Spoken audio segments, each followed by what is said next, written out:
자, 그럼 1부부터 진행해 보도록 하겠습니다. 목동에서 뛰어오셨습니다. 양승범 팀장 만나보도록 하죠. 안녕하세요. 안녕하십니까? 네, 안녕하세요. 요즘에 아무래도 사안이다 보니까 실리콘밸리 은행 이야기를 오늘도 준비해 주셨더라고요. 다른 분들도 말씀 많이 해주셨는데 지금 계속 업데이트가 되고 있는 상황이어서 오늘 이야기 되게 중요할 것 같거든요. 예. 일단 뭐부터 한번 볼까요? 우선 오늘 CPI와 네. 관련해서 금리를 어떻게 할 것인가가 네. 모두의 관심인데요. 네. 제가 우선 모두의 한번 그림으로 좀 간단하게 이해를 시켜드리고자 간단한 그림 하나 준비했습니다. 그림이요? 한번 보죠. 파월 연준 의장이 지난번 이제 의회 청문회에서 네네. 예, 더 높이, 더 빨리, 더 멀리, 네. 예, 하이어, 스테이 이런 거라는 얘기를 했는데요. 더 빨리, 더 높이, 더 멀리 좀 어릴 때부터 많이 들어보던 얘기 아닙니까? 올림픽 슬로건입니다. 아, 예. 저게 거기서 갖고 온 거군요. 예, 아. 그래서 올림픽 슬로건을 가져올 만큼 지금 금리 상황이 시장 상황이 워낙 견조해서 더 올리겠다는 건데 옆에 그림을 보시면 이제 금리를 계속 올리다 보니까 네. 드디어 이제 금리를 돌파하지 못하는 선수들이 발생을 하죠. 그러네요. 예. 아. 예. 출발 드림팀, 앵커 출발 드림팀 아시나요? 아, 저는 알죠. 네. 제가 이걸 아육대 아시나요? 아육대를 많이 안 봤네. 네. 아, 제가 요거를 아육대로 준비할까? 출발 드림팀으로 준비할까? 아, 제 했었는데 나이 또래는 출발 드림팀이 훨씬 더 각인될 것 같고 예. 아육대는 이제 또 훨씬 더 젊으신 분들. 그래서 지금 SVB가 높아진 금리 상황을 넘지 못하고 파산으로 넘어갔고요. 잘 아시겠지만 이제 뭐 1일 1파산이라고 할 만큼 뭐 시그니처 은행 그리고 뭐 퍼스트 리퍼블릭 이런 네. 은행들이 이제 연달아 많은 높아진 금리 수준을 충족시키지 못하고 있는데요. 과연 CPI가 어떻게 나오느냐에 따라서 말씀하신 것처럼 띵틀이 한 단 또 높아지냐 네. 아니면 띵틀 하나 빼서 좀 쉽게 넘어가느냐 네. 향방이 좀 결정될 것 같습니다. 근데 이제 파월이 말을 많이 하는데 좀 용하지 않는 점쟁이 같습니다. 그래요? 예. 점쟁이들이 보통 가면 네. 뭐 안 물어보고 네. 남편이 아프구나 네. 그러면 저 결혼 안 했습니다. 이렇게 얘기하잖아요. 아이, 그런 거는 진짜 하수고 그런 거 있잖아요. 너희 집에 감나무 있지? 그럼 없는데요. 네가 그래서 산 거야. 너 감나무 있었으면 큰일 날 뻔했어. 이런 예. 이런 분의 용한. 그래서 파월 의장이 2월에 디스인플레이션. 네. 너네 디스인플레이션이지? 네. 이랬더니 인플레이션이 왔어요. 예. 이번에 더 높게 할 거야. 라고 했더니 예. 그러네. 파산이 나기 시작합니다. 네. 참 못 맞히는 점쟁이인 것 같다. 그래서 과연 연준은 금리를 올릴 수 있을 것인가가 제일 궁금한데 사실 패드워치 보면 마지막 장에 이제 패드워치를 넣으려고 가져왔는데 오전에 업데이트를 해서 이 얘기를 해야지 해서 자료를 만들었는데 네. 점심 먹으면서 봤더니 또 바뀌어 변해 있죠. 있어요. 네. 다시 캡처해서 다시 올렸죠. 그리고 이제 장이 마치고 자료를 한번 또 다시 업데이트 하려고 봤더니 또 바뀌어 있어요. 네. 그래서 원고 보내기 직전에 한 4시 걸로 가져왔는데 네. 지금 들어오기 전에 봤더니 또 바뀌어 있습니다. 지금 그만큼 금리가 네. 굉장히 예민하게 움직이고 있는데 앵커님 말씀하신 것처럼 CPI에 따라서 어떻게 움직일지 좀 궁금합니다. 뭐 어제 전일장은 사실 유럽 시장이 워낙 큰 폭의 하락으로 시작을 했기 때문에 그쵸. 블랙 먼데이가 올 수도 있다라는 네네. 두려움에 시작을 했는데 다행히 바이든 대통령이 립서비스를 해주면서 네. 여러분들의 예금은 안전하다. 네. 강력한 규제를 통해서 더 안전하게 지켜드리겠다라고 하면서 좀 나스닥 위주, 기술주 위주로 대형 기술주 위주로 좀 반등이 나왔고요. 그리고 또 한마디 했죠. 물가 그렇게 나쁘지 않을 그렇죠. 거야. 예. 네. 내가 봤는데, 네네. 내가 살짝 봤는데 안 높아. 네네. 이런 식으로 얘기를 했는데 뭐 내부자 정보 아닌가 싶기는 한데 네. 예, 그런 기대감들이 있었습니다. 그러면서 금리는 큰 폭으로 올라갔던 부분이 큰 폭으로 하락을 했고요. 2년물 금리도 4%대 그리고 10년물 금리 3.5%대까지 하락을 했습니다. 그래서 어제 주식시장을 보면 기술주 위주로 상승하는 것들도 있었는데 그게 빨간 부분을 보면 뭐 에너지 관련주들이 경기 침체로 인한 유가 하락이 우려로 빠졌고요. 우리가 봐야 될 이 네모난 부분이 이제 은행 관련주인데 금융 섹터죠. 그렇죠. 금융 sek터 중에서도 이제 전체 은행하고 지방 은행들이 유독 빨간불을 나타냈습니다. 어제 은행 ETF가 한 4% 가까이 빠졌고요.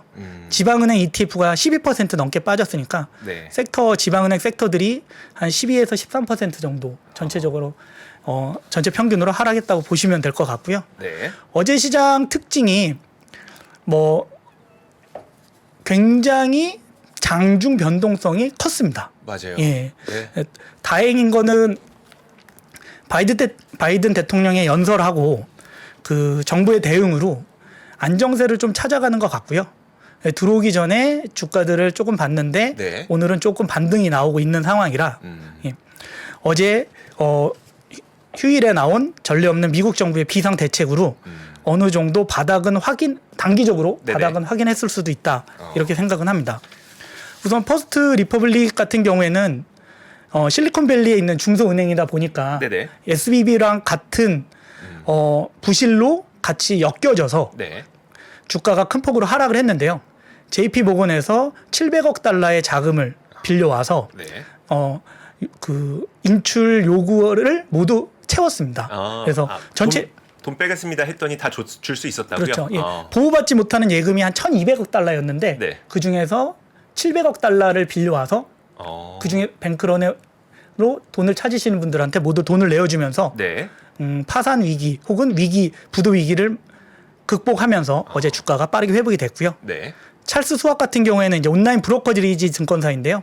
보유하고 있는 자산이 이제 모기지나 증권이 많고 네. 예대가 10%가 안 되다 보니까 마찬가지로 보유 자산에서 크게 평가 손실이 발생하는 거 아니냐 우려가 있었는데 찰스 수학 회사 관계자가 사업이 잘 수행되고 있으며 1,000억 달러 정도의 현금을 보유하고 있기 때문에 네. 유동성에 전혀 문제가 없다라고 말하면서 마찬가지로 빠르게 회복을 했습니다. 네. 또 이스트 웨스트 뱅크는 이제 우리가 보고 있는 중소형 은행들인데요. 남부 캘리포니아에 한 550억 달러를 가지고 있는 중소형 은행인데요. 네. 마찬가지로 VC에 노출된 거는 10억 달러 수준으로 매우 낮고 충분한 유동성으로 미실현 만기 보유 증권을 매각하면서 자산에 훼손이 발생하지 않는다라는 얘기와 함께 매우 빠르게 회복을 했습니다. 그러니까 지금 이스트 웨스트, 찰스 슈왑 그리고 퍼스트 리퍼블릭 이런 기업들이 다 우리 SVB처럼 지금 파산 상태 아닙니다.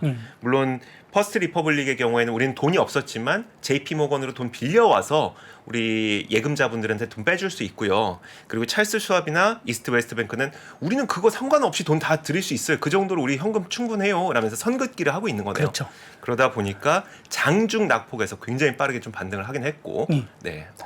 근데 이제 시장에서 우려는 이제 CS 같은 경우에 전년도에 5분기 연속 손실을 내고 네. 작년만 4조 원 넘게 손실을 내면서 경영 악화로 해서 이제 주가가 지속적으로 하락 중인데요. 이런 중소형 은행들이 현재는 예급을 다 지급하고 있지만 네. 예금 잔고가 줄어든다는 거는 매출이 줄어든다는 거기 때문에 네. 추후에 실적 악화로 이어지지 않을까라는 우려는 상존하는 것 같습니다. 그럼 크레딧 스위스는 뱅크런에 대한 우려보다도 어쨌든 이런 시장 상황 때문에 실적이 더 나빠질 것 같다는 것 때문에 주가가 계속 하락하고 있다.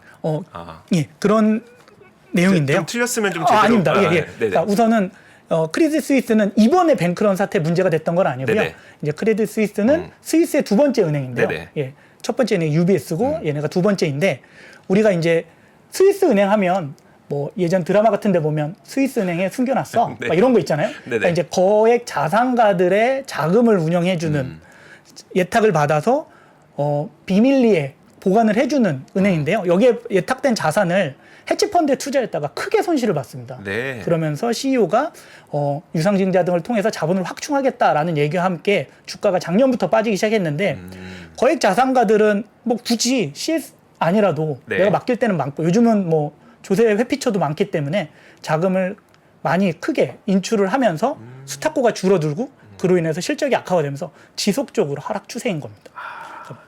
작년부터 그러니까 작년에 이미 뱅크런이 일어난 거고요. 네네. 그러니까 다른 미국의 중소형 은행들도 지금은 모면은 했지만 만약에 이런 뱅크런 이후에 실적 악화가 된다면 네. 추세적으로 하락할 수도 있지 않을까라는 우려가 있다는 겁니다. 아, 그런 우려는 있지만 어쨌든 우리가 시스템 위기로 갈 만한 상황은 아니라는 그렇죠. 거는 이 기업의 CEO들의 발언을 통해서 좀 알 수 있는 거네요. 맞습니다. 좀 별개의 사건이다. 예, 예. 네. 그리고 어제 이제 정부가 휴일에 발표를 했는데요. 재무부하고 FDIC 요즘에 워낙 많이 듣는 네. 예, FDIC 우리나라로 치면 예금보험공사 정도 맞습니다. 되는. 예, 네. 예. 그리고 연준에서 긴급적으로 발표를 했는데 크게 두 가지입니다. 하나는 현재 파산 상태 혹은 네. 파산에 준하는 상태에 있는 기업의 모든 예금을 다 보장해주겠다. 전액을 보호해주겠다. 이게 우선 투자자들을 안심시켰고요. 네. 그러면 지금 보호하는데 돈은 어떻게 내어줄 거야? 네. 라는 유동성에 대해서도 해당 은행들이 가지고 있는 자산에 대해서 네. 특히 적격 자산을 대상으로 1년 만기 대출을 해주는데 네. FDIC가 해주는데 현재 장기 채권을 가지고 있면서 평가금이 많이 줄어 있잖아요. 네네. 그래서 뭐 100원에 사는데 70원이니까 70원 준다는 게 아니라 네네. 액면가에 대출을 해주겠다. 아, 정말요? 예. 그러니까 예를 들어 100원짜리 채권을 내가 들고 있는데 이번에 금리가 너무 오르는 바람에 그게 40원이 됐어요. 예. 그러면 이걸 담보로 은행이 돈을 빌릴 때 40원을 빌릴 수 있는 게 아니라 100원 빌릴 수 있게 해준다? 맞습니다. 어. 그러면 유동성도 확보가 되고 네네. 될 수 있고 네. 예금도 정부에서 보호를 해주기 때문에 어. 보호된 예금을 내가 원할 때 언제든지 찾을 수 있는 네네. 안전장치가 크게 두 개가 아. 형성이 된 거고요. 방금 전에 말씀드린 이런 단기 대출을 이제 BTFP, 그래서 뱅크 텀 펀딩 프로그램이라고 하는데요. 네. 시장에서는 바이 더 FOMC 피봇의 약자가 아니냐. 이제 돌아설 때가 됐다. 라고 받아들이면서 우스개로 얘기를 하고 있습니다. 아, 이런 농담도 요즘에 하고 있어요. 예. 안 그래도 지금 선물 시장이 굉장히 좀 강하게 베팅을 하고 있더라고요. 예. 위로. 그래서 무슨 일인가 했는데 이런 것들이 좀 있었군요. 결국은 또 시장은 이제 금리로 네. 귀결이 되는데 아까 말씀드린 높은 기준에 의해서 부실한 기업들이 발생을 하니 네. 더 높일 수가 있겠나라는 의구심이 드는 거죠. 네. 이런 이제 은행들의 부실은 과거에도 있었는데요. 컨티넨탈 일리노이라는 네. 은행이 있었습니다. 이제 1982년, 1983년에 네. 이제 대출을 좀 외형을 확보하고자 대출을 무작정 네. 막 부실 대출을 많이 하면서 좀 외형을 확보하다가 네. 그때 금리가 굉장히 많이 올랐거든요. 네. 그러면서 지급 불능 상태가 됐습니다. SBB처럼. 그래서 지금처럼 정부가 은행 예금을 보장하고 유동성도 지원을 해서 네. 예금자들한테 모든 예금을 다 지원을 했습니다. 네. 그러면 우리가 생각하기엔 뭐 예금자들이 뭐 날아가는 돈 아니니까 네. 뭐 필요할 때 찾아가겠지라고 했지만 예금자들은 사실 선택지가 많지 않습니까? 네. 우리도 마찬가지로 저축은행에서 금리를 조금 더 준다고 해서 저축은행에 넣지만 저축은행이 좀 불안하면 네. 금리 덜 받더라도 시중은행으로 옮겨가듯이 그렇죠. 이때 정부가 정해진 예금을 네. 보장을 해줬지만 네. 지속적으로 뱅크런이 일어났고요. 2년 동안. 네. 결국은 1984년에 파산을 했습니다. 그러면 보호 조치가 있어도 사실 뱅크런 때문에 파산을 할 가능성이 없는 건 아니란 얘기네요. 그렇죠. 예. 그래서 정부에서 안전하게 예금도 지켜주고 네. 원하시면 찾아가게 해드릴게요 라고 했지만 소비자들의 선택지가 달라진다면 그 기업은 그 은행은 네네. 파산할 수가 있는 거죠. 그러니까 CS 같은 큰 은행도 네. 결국은 소비자의 만족을 시켜주지 못했을 때 네. 워낙 대체하는 은행들이 많기 때문에 결국은 자금이 빠져나가는 거고요. 은행은 예금이 곧 자산이자 매출이기 때문에 재무제표상 네. 예금이 빠져나가면 운영을 쉽게 할 수 없고 실적이 악화될 수밖에 없는 구조입니다. 네네.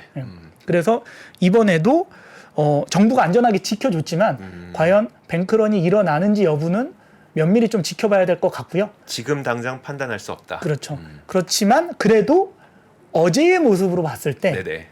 그러니까 예금주들이 네네. 굳이 뱅크를 옮기려고 하는 시도는 크게 보이지는 않았다. 현재로서는. 네. 하지만 지속적으로 지켜봐야 될 것 같고요. 미국의 은행이 이제 5천 개가 넘는다고 하더라고요. 네, 맞아요. 네. 그런데 지금과 같은 뱅크런은 회사가 부도날 것 같아서 네. 옮기는 것도 있지만 불안하기 때문에 좀 더 안전한 금융기관, 그렇죠. 2금융에서 1금융으로 옮겨가는 네. 상황도 올 수가 있지 않습니까? 그런 면에서 지금 지방 중소형 은행들 중에서 많은 은행들이 좀 난관에 봉착할 가능성이 높다. 이렇게 보고 있는 것 같습니다. 알겠습니다. 자, 그러면 앞으로는 좀 어떻게 될 것 같으세요? 우선은 말씀드린 것처럼 지금 당장은 큰 불은 껐는데 네. 이게 잔불이 이어지는지 여부를 좀 봐야 될 것 같고요. 네. 결국은 뭐 크게는 세 가지일 것 같습니다. 뭐 최고의 가장 좋은 얘기가 있을 거고 네. 가장 나쁜 얘기가 있을 거고 현실적인 얘기가 있을 텐데 최고의 시나리오는 정부의 강력한 억제 정책과 안정화 정책으로 해소가 되는 거죠. 네. 예. 그렇게 해서 소비자들이 은행 시스템에 대해서 신뢰를 회복하고 네. 현재 거래 중인 은행을 지속적으로 거래를 하는 모습을 보여준다면 뭐 연준이 충분히 자금을 공급을 하고 그렇게 됐는데 이런 어떤 뱅크 문제로 인해서 금리도 많이 못 올리는 상황이고 사실 뱅크 문제가 발생을 하면 대출이 급격하게 줄 수가 있거든요. 네네. 그럼 사실 소비는 또 줄어들 수밖에 없습니다. 네. 그렇게 돼서 인플레이션이 억제되고 금리도 잡히고 에브리바디 해피한 상황이 왔으면 좋겠다라는 게 최고의 시나리오고요. 베스트 시나리오고. 그렇죠. 네. 최악의 시나리오는 그냥 다 죽는 시나리오인 거죠. 네. 리먼 사태처럼 보장을 해준다고 했는데 이 1984년 사태처럼 투자자들이 너무 두려워하고 네. 시중은행 안전한 1급 은행권으로 모두가 옮겨가면서 은행들이 파산을 하고 중소형 은행들이 파산을 하면서 중소형 은행들의 채권이나 대출을 해줬던 또 그 다음 은행들이 무너지고 다음 은행들이 무너지면서 연쇄적으로 은행들이 파산하는 네. 상황이 올 수도 있고요. 예금보험공사에서 자금을 계속 대주지만 네. 자금에 한계가 있지 않겠습니까? 그렇죠. 그러면 결국은 의회에 구제금을 요청하거나 기금을 마련해서 네. 계속해서 자금을 흔히 말해서 투하를 해야 되는데 살포를 네. 해야 되는데 화폐가 공급되면 또 인플레이션이 되기 때문에 진정한 스태그플레이션으로 가는 상황이 올 수도 있습니다. 만약에요. 중소형 이런 지역 은행들이 몇 개가 더 무너지게 되면 사실 그걸 그냥 무너지고 사라져 공중분해 이게 아니잖아요. 그럼 그들이 발행했던 채권이라든지 대출이라든지 예금이라든지 이런 것들을 다른 은행에서 인수를 해가는 방식으로 이게 이제 유지가 되잖아요. 그렇게 되면 다른 금융사들도 안 좋아지는 거예요? 그렇지는 않습니다. 그게 네. 이제 그 은행의 적정 가치라는 게 있을 텐데 네네. 그 적정 가치보다 우리도 IMF 때 많은 은행들이 도산이 났는데 사실 실질적으로 다 인수가 되면서 네. 시중에 이제 5대 은행, 6대 은행이 된 건데 그렇죠. 주가가 리먼 때도 이제 뭐 JP 모건이나 골드만삭스 주가 많이 빠졌 네네. 때가 있었잖아요. 네. 그것처럼 인수하는 기업이 적정 가치로 인수하게 되면 추후에 오히려 더 좋은 영향이 올 수도 있고요. 네. 하지만 뭐 정부의 입김이나 정부의 강요로 인해서 연쇄 도산을 막기 위해서 강제로 떠안게 될 때는 떠안는 기업도 문제가 될 수 있겠죠. 그래서 현실적으로 가장 가능한 시나리오는 네.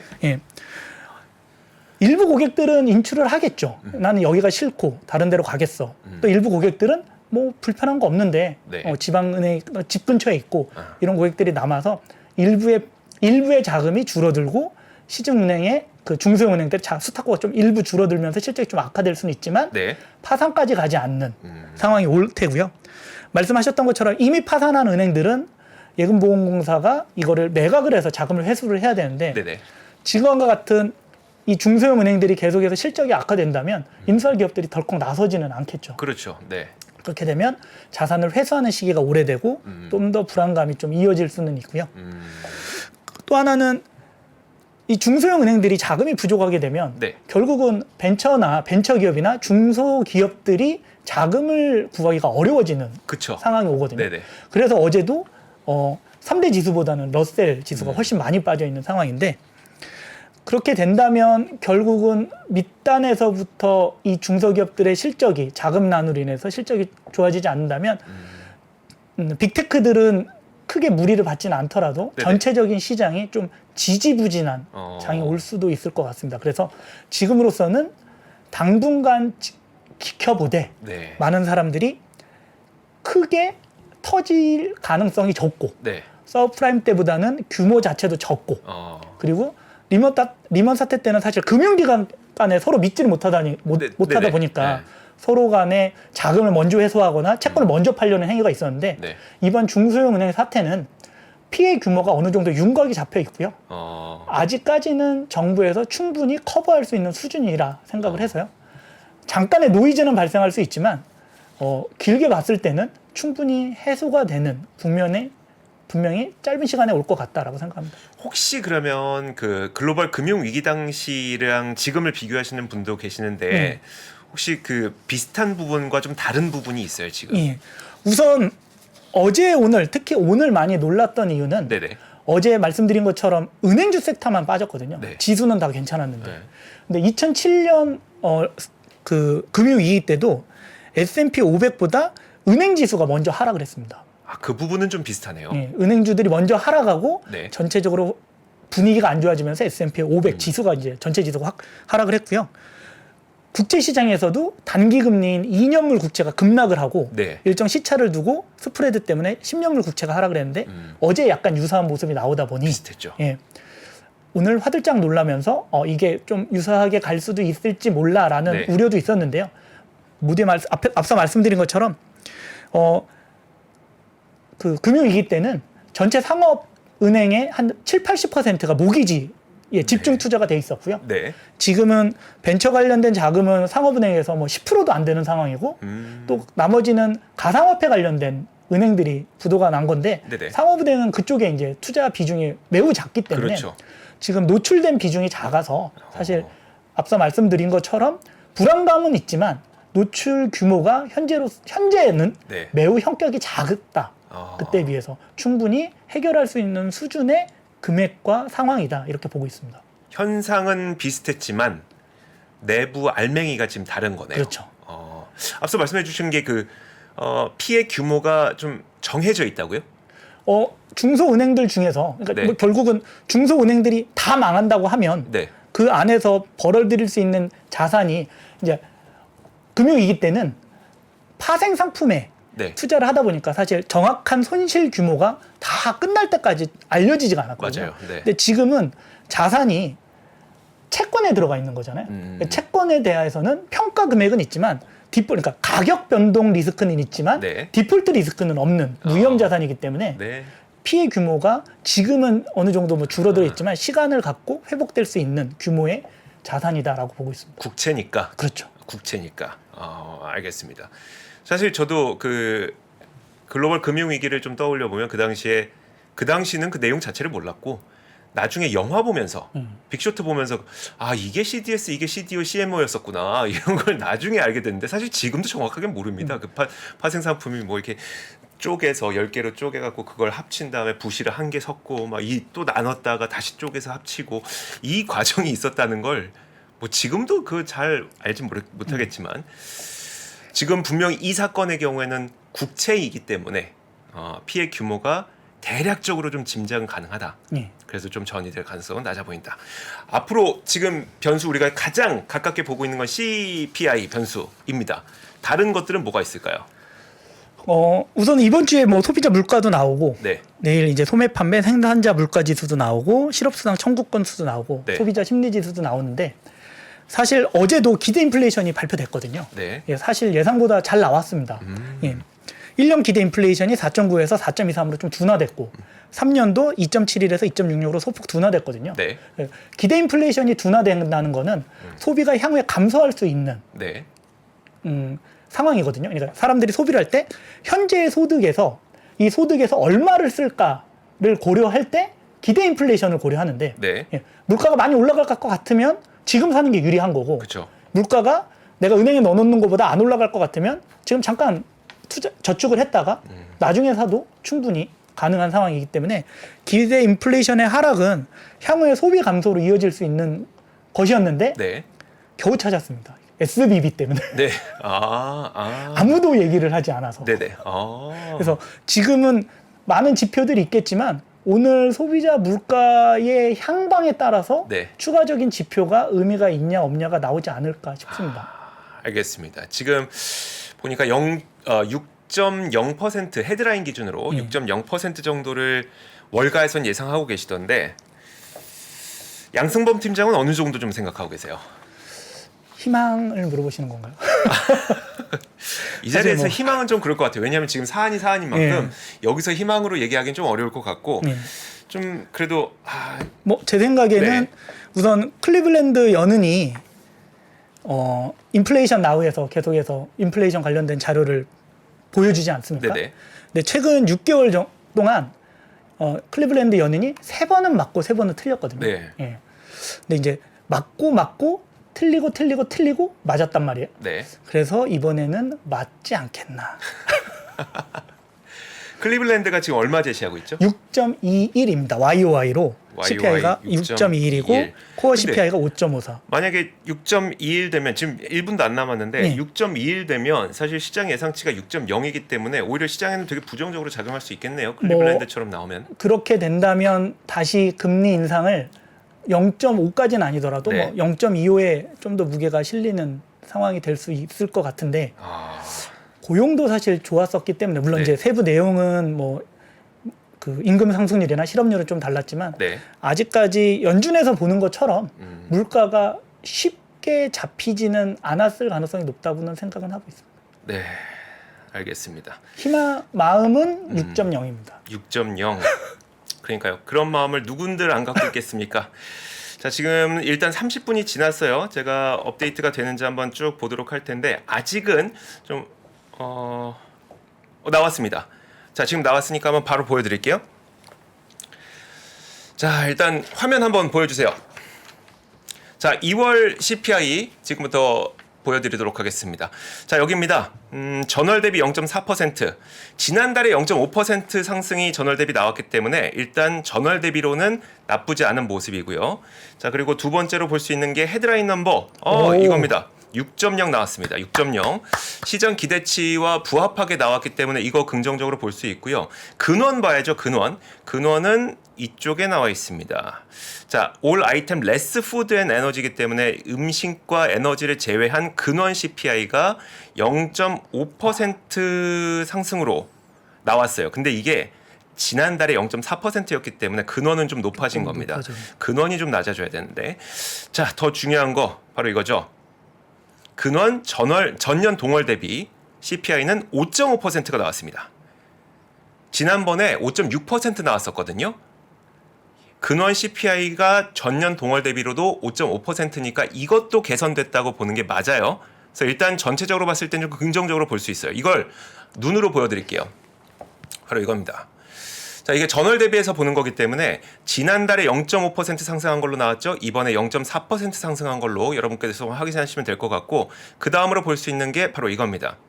위에 있는 그림이 이 헤드라인 넘버예요. 그리고 밑에 있는 게 코어 근원 CPI라고 보시면 되고, 방금 나왔던 것처럼 헤드라인 CPI가 전년 동월 대비 6% 기록했다는 걸 볼 수가 있고요. 그 다음으로 볼 수 있는 게 5.5%, 코어 CPI는 5.5% 올랐다, 이렇게 볼 수 있습니다. 일단 여러분들 그림에서 보시는 것처럼 전체적으로 하락하고 있는 건 맞는데 하락 속도가 상당히 둔화되어 있는 거는 뭐 저희가 지금까지 얘기했던 것과 똑같은 상황이고요. 세부 지표로 한번 보도록 하겠습니다. 자, 그러면 무엇이 좀 많이 올랐는지, 무엇이 좀 덜 올랐는지 한번 저도 직접 지금 여러분과 함께 한번 보도록 할게요.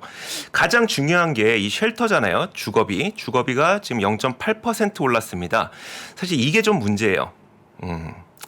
0.8%가 올랐기 때문에 지난달에 0.7% 오른 것보다도 많이 올랐고, 이 쉘터가 상승폭을 줄이지 않고 있는 상태입니다. 자, 그리고 에너지 서비스를 제외한 서비스 지수, 이것도 지난달보다 더 높아졌어요. 그래서 이것도 7.3%. 일단 전체적인 건 좋은데 이 세부 항목별로는 약간 부정적인 걸 볼 수가 있고요. 제가 이걸 눈으로 좀 보기 쉽게 정리해 드리도록 하겠습니다. 자, CPI를 보시면요. 이게 지난 20년간의 CPI의 움직임을 보여주는 거고, 가장 오른쪽에 보이시는 게 2월 지표 6%까지 집계가 됐죠. 여기에다 하나씩 좀 더해 볼게요. 가장 중요한 쉘터를 더해 보도록 하겠습니다. 자, 이 쉘터를 더했는데 쉘터가 지금 방금 보셨던 것처럼 8.1%까지 높아진 걸 보이시죠? 사실 이 쉘터가 좀 줄어들어 줘야지 시장에서도 좀 여유가 있을 텐데, 쉘터가 줄어들지 않고 있는 모습은 다소 좀 부정적이긴 합니다. 또 한 가지 볼 수 있는 게 서비스. 자, 이 서비스 쉘터를 없애도록 하겠습니다. 자, 이 서비스에는 근데 쉘터가 포함되어 있기 때문에 서비스 하나로만 볼 수는 없긴 한데 쉘터를 포함한 서비스 지표라고 보시면 돼요. 이것도 7.3%로 여러분들 화면에서 보이시겠지만 꺾이는 모습이 나타나고 있지 않습니다. 이게 좀 다소 부정적이라고 보시면 될 것 같아요. 근데 세부 지표는 세부 지표고 어쨌든 헤드라인 넘버가 시장에서 예상했던 것과 거의 비슷하게 앞서 말씀드렸던 것처럼 YOY로는 6% 그리고 전월 대비 MOM으로는 0.4%이기 때문에 지난달보다도 괜찮았었고 시장 예상치보다도 좀 괜찮은 그런 지표가 나왔습니다. 그래서 그런지 일단 선물 시장에서 반응은 나쁘지 않아요.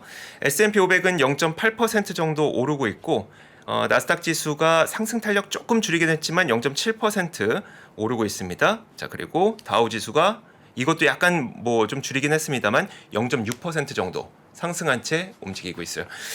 자, 팀장님. 예. 평가 한번 해주고 떠나셔야죠.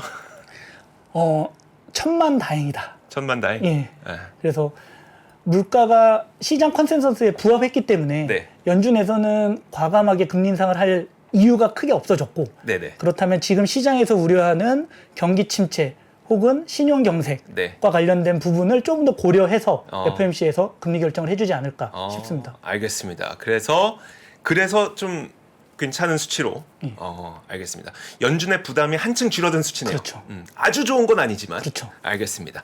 자, 양승범 팀장님은 여기서 보내드리도록 하겠습니다. 오늘 고생 많으셨습니다. 감사합니다. 감사합니다. 3프로TV가 전국 방방곡곡 숨어있는 주식 고수를 찾습니다. 내가 박근형 부장, 염승환 이사보다 시장을 더 잘 본다. 내가 이선엽 이사보다 종목 선정이 뛰어나다. 내가 박병창 이사보다 차트 분석 더 잘한다. 이렇게 자부하는 분들, 저 정프로에게 오십시오. 여러분의 실력을 마음껏 뽐낼 수 있도록 판을 깔아드리겠습니다. 전국 증권사 지점의 PB, 주식 브로커, 펀드 매니저는 물론이고 전업 투자자, 슈퍼개미, 스몰개미, 기타 등등 이 시장에 대한 날카로운 분석과 통찰만 있다면 누구든 환영합니다. 숨은 고수 여러분의 많은 참여 부탁드립니다. 팔로우 미.